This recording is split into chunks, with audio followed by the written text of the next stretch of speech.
Hey, welcome to The Explainer. Today we're jumping into a really powerful theory from Suzanne Crippin that, well, it might just change how you look at everything around you. We're talking about the hidden logic behind why things fall apart. All right, let's just start with this one. Kind of wild question. We're all taught to see any kind of breakdown, right, as a total catastrophic failure. But what if we've got it all wrong? What if collapse isn't the problem? What if it's actually a hidden protective mechanism? So this is the big mental shift we need to make. On one hand, you've got the conventional view, collapse is the end. It's a disaster, an error. But this new structural view, it flips that completely on its head. It says, no, it's not a breakdown, it's a protective pause. It's not a final event, it's more like a system interrupt. Something that's designed to stop an even bigger disaster from happening.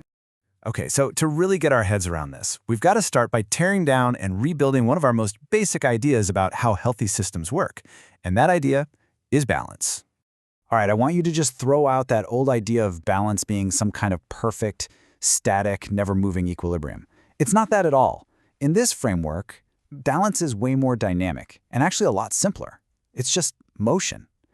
Any kind of motion, really, drifting, oscillating, whatever, as long as it stays within its defined limits. Think of it like this. As long as you're staying between the lines on the road, you're considered in balance. Now, this is where it gets really interesting, because we're going to separate balance from stability. And trust me, they are not the same thing.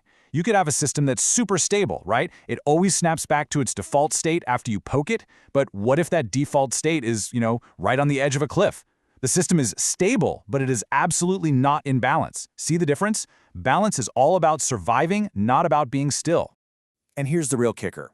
You don't just stumble into balance. It's not some happy accident that happens when things are going well.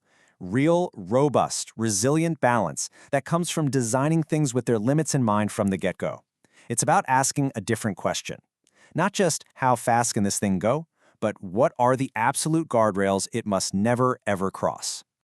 Okay, so if balance is so important, how does a system lose it?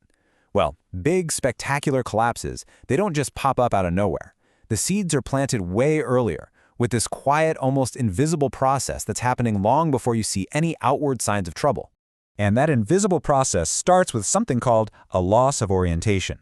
Now, this isn't about the system being self-aware or anything like that. Think of it as a purely structural thing. It's the system's basic ability to know where it is right now in relation to its own boundaries. To go back to that driving analogy, can it still see the lines on the road? And this loss of orientation, it happens in 3 predictable steps. First, you get sustained acceleration. Everything just gets faster and faster.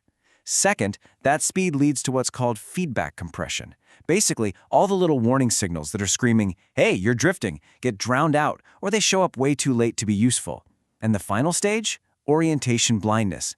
The system is now flying completely blind, totally unaware of how dangerously it's drifting off course. And this is the truly terrifying part. It's this decoupling of capability from orientation. On the surface, the system can look perfectly fine. It might even look like it's performing better than ever, hitting all its targets, but underneath that shiny veneer, its ability to locate itself is just gone. It's like a brand new sports car that's doing 200 miles an hour, but the driver has no idea they're heading straight for a cliff. So, that brings us to the main event, right? The collapse itself. But now that we understand all this stuff about balance and orientation, we're going to see it in a totally new light. This isn't the end of the story. Think of it more like a critical plot twist. So just picture that system in your mind again. It's been speeding up for ages, totally blind to where it is. It's not just moving fast anymore. It's built up a massive amount of momentum. And eventually, that momentum gets so huge that it just blows past the system's recovery bandwidth. That's basically its internal shock absorber, its ability to correct its own course or hit the brakes. At this point, it's pretty much past the point of no return. And at that critical moment, that runaway train just can't keep going safely. Something's got to give. The system itself has to step in and do something drastic. And that something, that's collapse. But look at this definition. It's not a failure. It's an internally generated system interrupt. It's the system pulling its own emergency brake to stop the runaway motion and to prevent an even worse disaster from happening. Okay, let's really nail this down because it's important. Failure is when a system just can't do its job anymore. Simple. But collapse, in this new way of thinking, is when the system deliberately stops doing its job, because to keep going would be catastrophic.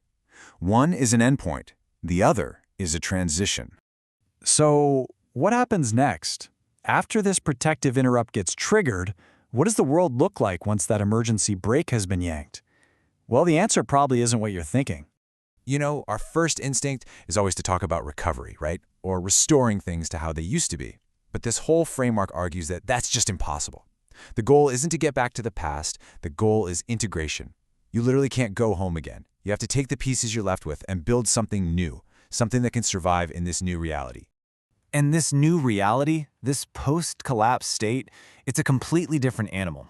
Everything is fragile. Putting the pieces back together is messy, it's nonlinear. The whole focus shifts from growth to just consolidation, just figuring out what still works. All the old, neat symmetries and predictable patterns, they're gone. And if you remember one thing about the aftermath, let it be this. The event is non-reversible. The collapse has permanently changed the landscape. It has redrawn the boundaries. Your old map is completely useless now because you're in a whole new territory.